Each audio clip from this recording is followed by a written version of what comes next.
Ya, ahibati fillah.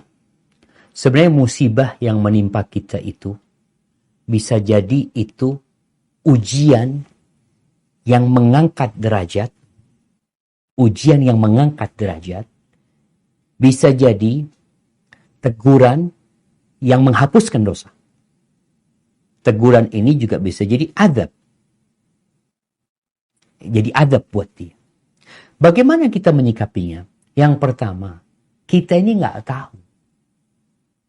Apakah yang menimpa kita ini sebagai ujian yang mengangkat derajat atau teguran tadi yang jadi adab penghapus dosa?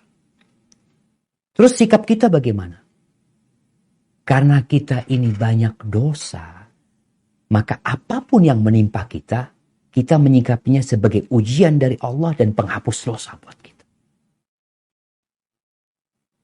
Tatkala kita menilai orang lain, nah di sini kita kalau melihat orang itu orang soleh, orang baik, kita ya Allah, orang itu diuji sama Allah, mau diangkat derajatnya insya Allah ya.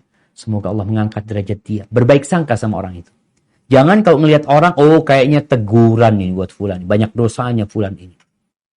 Tapi buat diri kita, bagaimana kita menganggap semua yang menimpa kita sebagai ujian dan sebagai teguran. Oleh karena itu Rasulullah SAW mengatakan, ma yusibul mu'min.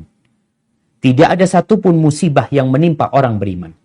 Min wasabin, wala nasabin, wala saqamin, hatta alham yahamma, wasyauka yushakuha. Tidaklah musibah yang menimpa mukmin, baik sakit, capek, rasa gundah, rasa suntuk, bahkan duri yang menimpa dia, melainkan itu akan menghapuskan dosa-dosanya dan mengangkat derajat.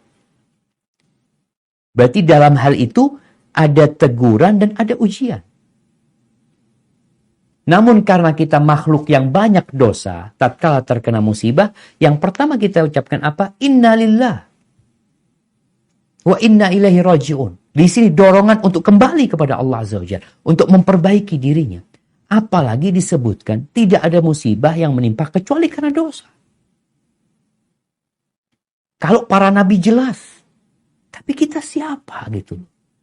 Jadi insya Allah musibah itu tetap kita menggabungkan. Kalau buat kita ya kita anggap itu teguran. Selalu kita anggap ini teguran dari Allah karena aku makhluk yang banyak dosanya. Tapi di sisi lain itu ujian kesabaran kita. Apakah kita bersabar, menerima, atau kita marah-marah?